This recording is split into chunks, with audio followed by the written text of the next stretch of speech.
అందరికీ నమస్కారం. తల్లికి వందనం పథకంతో కూటమి ప్రభుత్వం మీద ప్రజలలో విశ్వాసం పెరిగింది. అలానే కూటమి ప్రభుత్వం యొక్క గ్రాఫ్ పెరిగిందనేటువంటి విధానాలు ఏవైతే ఉన్నాయో 100% అది నిజం. దాంట్లో ఎటువంటి తప్పిదం లేదు. ఏదైతే రాష్ట్ర ప్రభుత్వం ఇప్పటి వరకు అమలు చేసినన్ని పథకాలు అన్నీ ఒక ఎత్తు అయితే, తల్లికి వందన పథకం ఏదైతే ఉందో అది సూపర్ డూపర్గా సక్సెస్ అయింది. ఎందుకంటే కూటమి ప్రభుత్వం ఇచ్చినటువంటి హామీల్లో అత్యధికంగా ప్రజల్లోకి వెళ్ళినటువంటి పథకం, ప్రతి వ్యక్తిని కూడా మేల్కొల్పేలా చేసినటువంటి పథకం తల్లికి వందనం.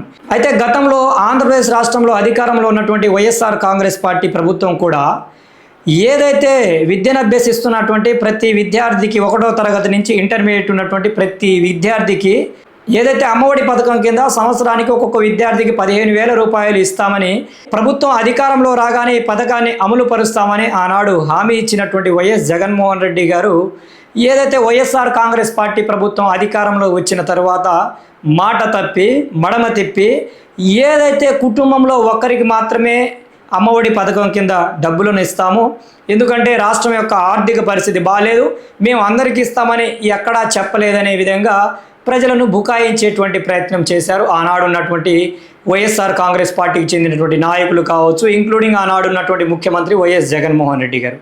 అదే తరహాలో ఏదైతే అమ్మఒడి పథకానికి కౌంటర్గా, అమ్మఒడి పథకానికి పోటీగా గౌరవనీయులు ప్రస్తుత ఆంధ్రప్రదేశ్ ముఖ్యమంత్రి వర్యులు ఆనాడు ప్రచారంలో భాగంగా తల్లికి వందనం అనేటువంటి పథకాన్ని ప్రకటించడం. అయితే జగన్మోహన్ రెడ్డి చేసినటువంటి మోసాన్ని మేము చెయ్యము, ఎంతమంది పిల్లలైతే ఉంటారో అంతమందికి కూడా తల్లికి వందనం కింద ఏదైతే సంవత్సరానికి 15,000 రూపాయలు ఇస్తామనేటువంటి మాట ఏదైతే చెప్పారో అది ఈరోజు కూటమి ప్రభుత్వం దాన్ని నిలుపుకుంది. ఏదైతే ఆనాడు వైఎస్ఆర్ కాంగ్రెస్ పార్టీ చేసిన విధంగా మోసం చేయకుండా ఒక కుటుంబంలో ఎంతమంది పిల్లలుంటే అంతమంది పిల్లలకు కూడా తల్లికి వందనం కింద డబ్బులను చెల్లించి ఈరోజు రాష్ట్ర ప్రజలలో ఒక రకమైనటువంటి నమ్మకాన్ని చొరగొంది కూటమి ప్రభుత్వం. ఎందుకంటే అధికారంలో రావడం కోసం 1,00,000 మాటలు మాట్లాడుతుంటారు నేటి రాజకీయ నాయకులు. అధికారం పీఠం మీద కూర్చునేంత వరకు ప్రజలతో అవసరం, ఆ ప్రజలను మభ్యపెట్టి మోసం చేసి మసిబూసి మారేడుకాయ చేసి వారి ఓటుని ఎలాగలా వేయించుకోవాలనేటువంటి ఒక మోసపూరితపు ఆలోచనలతో ఇష్టానుసారంగా ప్రగల్భాలు పలుకుతూ ఉంటారు రాజకీయ నాయకులు. కానీ వాటికి భిన్నంగా ఈరోజు కూటమి ప్రభుత్వం ఇచ్చినటువంటి హామీలన్నిటిని కూడా ఒక్కొక్కటిగా అమలు పరుచుకుంటూ ప్రజల విశ్వాసాన్ని చొరగొంటూ ముందుకు వెళ్తూ ఉంది. అయితే అందులో ప్రధానంగా ఈ యొక్క తల్లికి వందన పథకం ఏదైతే ఉందో పట్టణ స్థాయిల నుంచి సాధారణ గ్రామ స్థాయిల్లో ఉన్నటువంటి పిల్లల తల్లిదండ్రులకు కూడా ఈ పథకం మారుమోగుతూ ఉంది గడిచిన 2-3 రోజులుగా. నిజంగా కూటమి ప్రభుత్వం అందరికీ ఇస్తుందా, లేకపోతే వారిలాగానే ఫిట్టింగ్ పెట్టి ఒకరికే ఇస్తుందా అనే విధంగా ప్రజల్లో అనుమానాలు ఉన్నటువంటి మాట వాస్తవమే. కానీ ఆ యొక్క డబ్బులకు సంబంధించి జమ ఏ రోజైతే మొదలైందో ఆ రోజు నుంచి కూడా ప్రజల్లో ఉన్నటువంటి అనుమానాలు ఏవైతే ఉన్నాయో పటాపంచలైపోయాయి. కూటమి ప్రభుత్వం పట్ల, గౌరవ ఆంధ్రప్రదేశ్ ముఖ్యమంత్రి నారా చంద్రబాబు నాయుడు పట్ల ప్రజలలో విశ్వాసం పెరిగింది. అలానే కూటమి ప్రభుత్వం యొక్క గ్రాఫు అమాంతంగా పెరిగింది.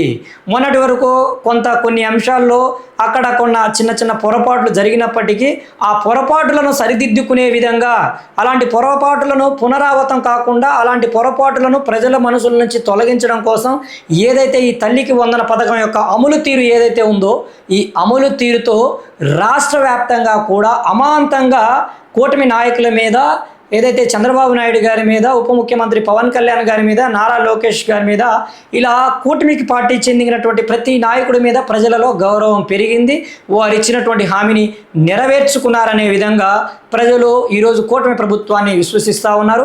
రాబోయేటువంటి రోజుల్లో వచ్చేటువంటి స్థానిక సంస్థల ఎన్నికల్లో కావచ్చు, అలానే ఆ తర్వాత వచ్చేటువంటి ఎన్నికల్లో కావచ్చు, ప్రతి ఎన్నికల్లో కూడా ఈ యొక్క పాజిటివ్ టాక్ ఏదైతే ఉందో తనదైన శైలిలో ఒక రకమైనటువంటి ముద్రను చూపించేటువంటి అవకాశం ఉంది. ఎందుకంటే కూటమి ప్రభుత్వం పట్ల ప్రజలలో విశ్వాసం పెరిగింది. ఏదైతే మొన్నటి వరకు ప్రజల్ని తప్పుదారి పట్టించడం కోసం ఇష్టానుసారంగా హేళన చేస్తూ కూటమి ప్రభుత్వం యొక్క పథకాలను వాటి మీద అపహాస్యంగా జోకులను వేస్తున్నటువంటి వైఎస్ఆర్ కాంగ్రెస్ పార్టీ నాయకులకు, వైఎస్ జగన్మోహన్ రెడ్డి గారికి వారు ఇచ్చినటువంటి హాస్యాస్పదమైనటువంటి పలుకులే ఈరోజు వారి పదాలే వారికి కౌంటర్గా మారి నీకు 15,000, నీకు 15,000, నీకు 15,000 అనేటువంటి పదాలు ఏవైతే ఉన్నాయో ఈరోజు వారు పలికినటువంటి పలుకులు వారికే కౌంటర్గా మారినటువంటి పరిస్థితులు ఈరోజు ఆంధ్రప్రదేశ్ ఆంధ్రప్రదేశ్ రాష్ట్రంలో దాపురించాయి. నిజంగా కూటమి ప్రభుత్వం తల్లికి వందన పథకాన్ని అమలు పరచడంలో సూపర్ సక్సెస్ అయింది. ఇది కూటమి ప్రభుత్వం యొక్క ఖ్యాతిని మరింతగా పెంచింది. రాబోయేటువంటి రోజుల్లో కూడా ఏదైతే ప్రభుత్వం ఇచ్చినటువంటి హామీలన్నిటి యొక్క అమలు తీరును ఇదే విధంగా కొనసాగించి ఆర్థికపరమైనటువంటి భారం ఉన్నప్పటికీ, ఆర్థికపరమైనటువంటి సమస్యలు ఉన్నప్పటికీ వాటన్నిటిని అధిగమించి ప్రజలకు ఇచ్చినటువంటి ప్రతి హామీని నెరవేర్చడానికి కూటమి ప్రభుత్వం కృషి చేయాల్సినటువంటి అవసరం ఉంది. రాబోయేటువంటి రోజుల్లో ఇదే పాజిటివ్ టాక్తో ముందుకు అడుగులు వేస్తే ఈ యొక్క కూటమి ప్రభుత్వం యొక్క అధికారం ఏదైతే ఉందో 15 సంవత్సరాలు కాదు 20 సంవత్సరాల పాటు కూడా వర్ధిల్లేటువంటి అవకాశం ఉంది. కాబట్టి ఆ దిశగా కూటమి ప్రభుత్వంలో ఉన్నటువంటి యంత్రాంగం అందరూ తమ మధ్య ఉన్నటువంటి భేదాభిప్రాయాలు ఏ ఉన్నా సరే వాటన్నిటిని పక్కన పెట్టి రాష్ట్ర ప్రయోజనాల కోసం, ప్రజా ప్రయోజనాల కోసం, రాష్ట్ర అభివృద్ధి కోసం, అలానే ప్రజలకు ఇచ్చినటువంటి హామీలను నెరవేర్చడంలో కృషి చేయాల్సినటువంటి అవసరం, బాధ్యత ఈరోజు సంతరించుకుంది.